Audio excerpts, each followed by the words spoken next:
So hey guys हैन आज मेरो मम्मीले सर्ट भिडियो बनाउने भन्नु भएको छ। मेरो बिहानदेखि दिमाग खराब गरेर आज मम्मीको लागि आफ्नो यो बाल्कनीको सानो सर्ट टुरिदिने अरे। सर्ट बाल्कनी चाहिँ हाम्रो यस्तो हरियो बवाल बवाल छ हैन। र मेरो मम्मी त्यहाँ चाहिँ माइक लाग्यो कि लागेन टेस्टिङ गरिरहनु भएको छ। तर के गर्ने मम्मीको रहर पुरा गरिदिनु पर्यो।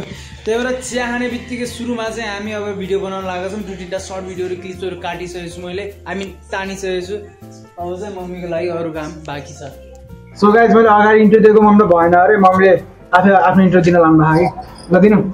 यो नयाँ माइक किनेको कि साथीहरू आज यो चल्छ कि चल्दैन म आज टेस्टिङ गरिरहेको छु। त्यसको साथसाथ म सानो एउटा भ्लग पनि लिएर आएको छु। भ्लग चाहिँ मेरो बाल्कनी टुर हुनेवाला छ।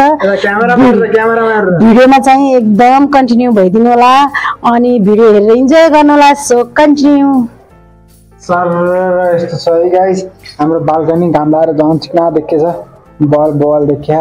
अनि हाम्रो मम्मी के दिनु नि यार भ्लग तपाईको भोलि म आफू बोलिरहन्छु म यहाँ भन्नु न अरु के। यो चाहिँ वालमा ठोकेको छु मैले एउटा सानो गमला राख्ने बनाएको छु। यो चाहिँ प्लाइवुड हो, यो चाहिँ धागो हो। यो धागोले चाहिँ मैले आफै घरमा बनाएको मेरो सानो प्लास्टिकका पटहरू हुन्। यस्तो यस्तो गरेको छु। जसो भित्तामा यस्तो छ। ल ठीक छ म धन्दै टहले चाहिँ पानी भएर अरु त्यसपछि अनि यहाँ यो चाहिँ ह्याङ्गिङ बास्केट हो। यसको नाम त के हो थाहा छैन, तर मैले यसलाई अङ्गुर भनेर चिन्छु। अङ्गुरको दाना जस्तो देखेको भएर यो चाहिँ कलरको डिब्बा हो। त्यसलाई चाहिँ मैले झुन्डाएको छु यहाँ। अनि यो स्पाइडर प्लान्ट हो।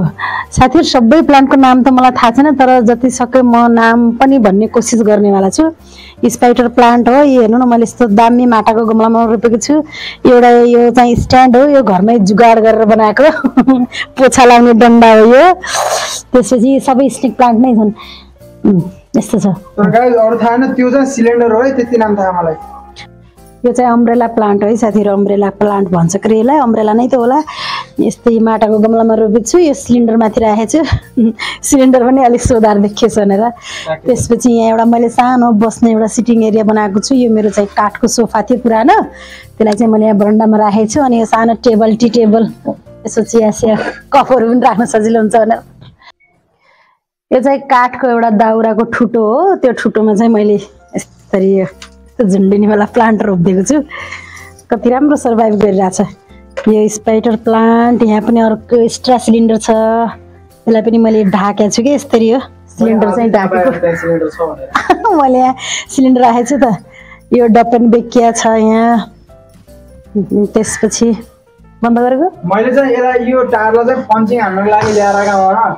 सायद ब्लर भयो होला। यसलाई पन्चिङ हान्नको लागि ल्याएका मम्मीले टाइमिङमा खाए यार। यहाँ चाहिँ टायर प्लान्टर छ। यस्तो छ टायर प्लान्टर।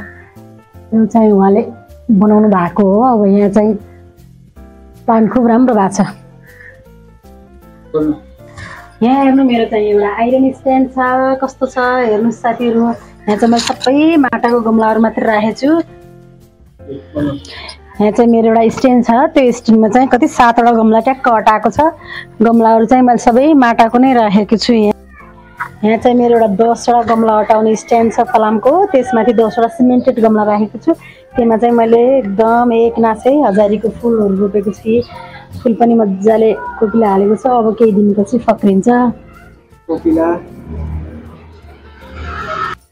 यहाँबाट चाहिन्छ नि साथीहरू मेरो अर्को सानो ग्यालेरी सुरु हुन्छ। त्यहीमा चाहिँ मैले पुरै यो जेरेनियमको कलेक्सन राखेको छु। त्यो पनि 10वटै नै छ सिमेन्टका गमलाहरू। त्यस्तै आइरन स्ट्यान्डमा मैले राखेको छु 10वटा गमलाहरू। सबै फरक फरक कलरका छन्। यहाँ जेरेनियम फुले छैनन्। फुलेपछि म फेरि अर्को भिडियो लिएर आउनेवाला छु। घामले मुखमा भिडियो बनाउनु पनि दिएको छ। त्यसपछि यहाँ यो मेरो अङ्गुरको फेरि बास्केट आइहाल्यो। यो चाहिँ मेरो ह्याङ्गिङवाला पट हो। यो कुनै रेडिमेड पट होइन है, यो साथीहरू मैले घरमै बनाएको तारले यो अङ्गुरहरू रोपेको छु। यो त्यही गरी मैले लस्कर रोपेको छु। परसम्म हेर्न सक्नुहुन्छ हजुरले। एउटा, दुईवटा, तिनवटा, 4वटा, यससँग 5वटा रहेछन्।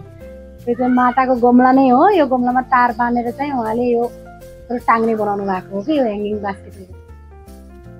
ह्याङ्गिङ बास्केट्सहरू यहाँ दुईटा खानहरू, त्यहाँ एउटा परस छ, यहाँ एउटा आइटम छ।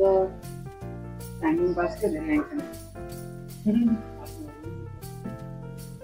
सो साथीहरू आज चाहिँ भिडियो चाहिँ यति नै। अनि मेरो भिडियो कस्तो भयो कमेन्ट गर्नु होला। धेरै दिनपछि बनाएको छु मैले भिडियो हैन। अब चाहिँ कन्टिन्यू नै आम्ला भन्ने सोचेछु। हेरौँ कस्तो हुन्छ। आजलाई चाहिँ यति नै। धेरै माया गरिदिनु होला, सपोर्ट गरिदिनु होला। अनि आज अब भिडियो यति नै अन्त्य गर्छु। र मेरो बचेको चिया चिसो भइसक्यो है साथीहरू। अब चिया चाहिँ काँचीसँग बसेर खान्छु।